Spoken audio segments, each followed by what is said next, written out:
La croix est le symbole du christianisme. En Irak, mettre une croix est plus qu'une décoration, c'est une déclaration. Cela veut dire « nous sommes nés ici et nous vivons ici ». En 2014, après plus de 1600 ans de présence chrétienne à Mossoul et dans la plaine de Ninive, tout signe de cette présence a disparu. Le groupe État islamique a retiré toutes les croix des églises et monastères.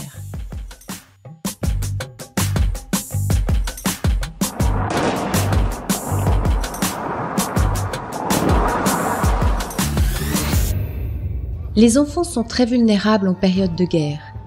En été 2014, des milliers d'enfants irakiens ont dû quitter leur maison après l'arrivée du groupe État islamique dans leur village. Les chrétiens n'étaient plus les bienvenus. Les enfants vivent maintenant dans des églises, des immeubles en construction ou des camps.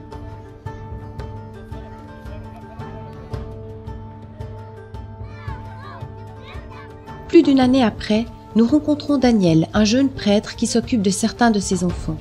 Leur logement s'est amélioré, des porte-à-cabines ont remplacé les toiles de tente. Daniel s'occupe de 200 enfants, dont Myriam, réfugiée de Mossoul. Elle vit dans ce porte-à-cabines avec ses parents et ses grandes sœurs. Myriam, peux-tu nous montrer où tu dors? Can you show us where you sleep?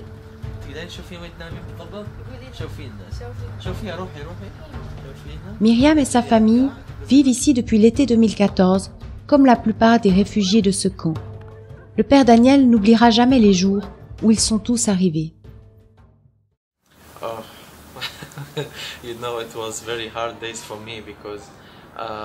Vous savez, cela était très difficile, parce que ces enfants étaient très agressifs. Je n'arrivais pas à les calmer. Lorsque je leur parlais, ils n'écoutaient tout simplement pas. J'ai tout de suite compris que quelque chose n'allait pas. Nous avons ouvert un espace spécial enfants.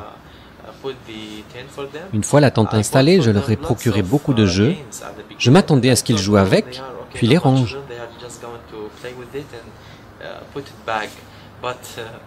J'étais choqué de voir qu'ils avaient tout cassé.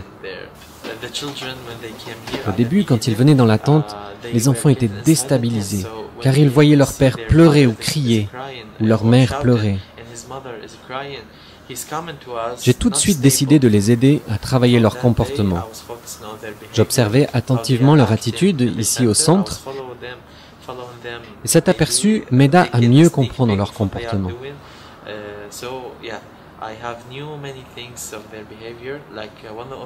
Par exemple, durant une heure de dessin, un des enfants a passé son temps à froisser du papier et griffonner quelques lignes.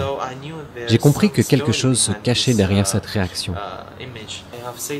Les enfants ici sont très traumatisés et ils souffrent beaucoup intérieurement. Si nous ne voulons pas prendre soin d'eux et examiner leur être intérieur, ils auront des problèmes psychologiques, risque de suicide, drogue ou d'autres choses malsaines. C'est pourquoi nous avons décidé, dès le premier jour, de faire d'eux notre priorité, de remplacer le négatif qui est en eux par de bonnes choses. Pour aider le père Daniel et les soignants dans leurs tâches difficiles, Porte Ouverte finance un partenaire qui organise des formations d'aide post-traumatique. La formation vise à sensibiliser les participants à l'existence des traumatismes et leur donne des outils nécessaires pour les affronter. J'ai pris le premier cours qui était excellent. J'ai appris tellement de choses à ce cours. Nous utilisons tout ce que nous avons appris pour guérir ces personnes.